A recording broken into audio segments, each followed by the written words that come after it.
আপনাকে আমি কি দিয়ে বুঝাই? এই শান্তি পাওয়ার একটি পথ। পৃথিবীতে যেখানে যারা মানুষের মতামতকে উপেক্ষা করে কোরআন এবং সহিহ হাদিস মেনে চলতে চায়, তারাই আহলে হাদিস। পৃথিবীতে যেখানে যারা মানুষের মতামতকে উপেক্ষা করে কোরআন এবং সহিহ হাদিস মেনে চলতে চায়, তারাই আহলে হাদিস। পৃথিবীতে যেখানে যারা মানুষের মতামতকে উপেক্ষা করে কোরআন এবং সহিহ হাদিস মেনে চলতে চায়, তারাই আহলে হাদিস।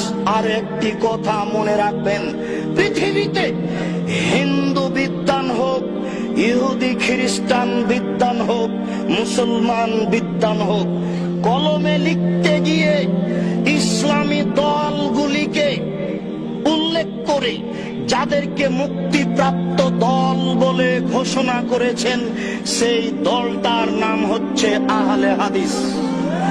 বিশ্বাস করুন, বিশ্বাস করুন, আমার এই ভাঙাচুরা বিদ্যায়, আমার এই টুটা ফাটা বিদ্যায় আমার জানা নাই পৃথিবীর কোন হিন্দু বিদ্বান, পৃথিবীর কোন খ্রিস্টান বিদ্বান, পৃথিবীর কোন ইহুদি বিদ্বান, পৃথিবীর কোন মুসলমান বিদ্বান, লাখো ইসলামী দল আছে, আহলে হাদিস ব্যতীত আর কোন দলকে মুক্তিপ্রাপ্ত দল বলে কলমে ধরেছে এটা আমার জানা নেই। অতএব কথাটা আপনি আবারও বিবেচনা করে ভেবে দেখুন, পৃথিবীতে কোন বিদ্বান কোন ইসলামী দলকে মুক্তিপ্রাপ্ত দল বলে কলমে উল্লেখ করেছে এটা আমার ভাঙাচোরা বিদ্যায় জানা নেই। শুধুমাত্র একটি দলকে মুক্তিপ্রাপ্ত দল বলে ঘোষণা করেছে, সেটাই হচ্ছে আহলুল হাদিস। পৃথিবীতে যারা মানুষের মতামতকে উপেক্ষা করে কোরআন এবং সহিহ হাদিস মেনে চলতে চায়, তারাই আহলে হাদিস।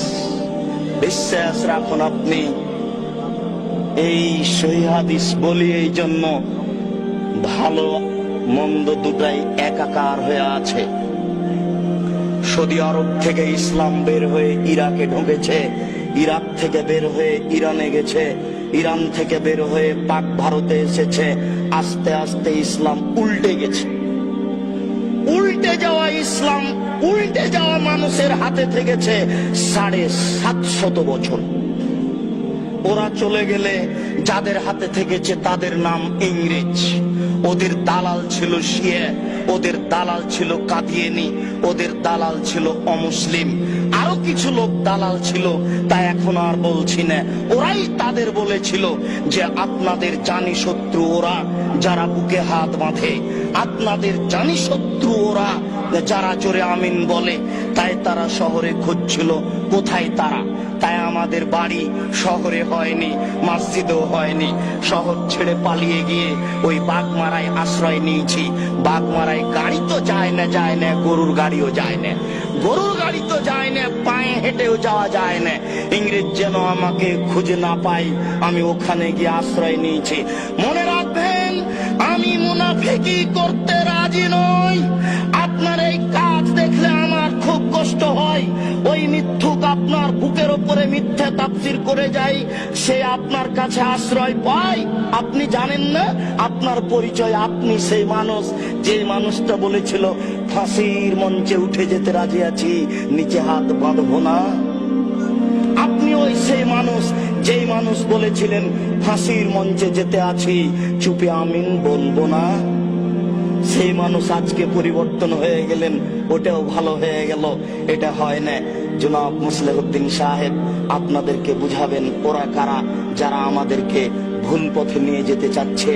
আর আমরাই ভুল বুঝে নিজের পথটাকে ছেড়ে দিয়ে অন্য পথে চলে যাচ্ছি।